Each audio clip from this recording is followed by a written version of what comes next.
kadang kabar di nagari jare dan samato nanden ulah tiap hari nan marusur nan menyeso diri halamai baungkan segala janji-janji kok bainai ujung jari malam dan bermimpi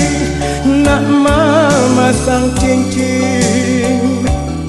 dek bakain ya indah saragi makanya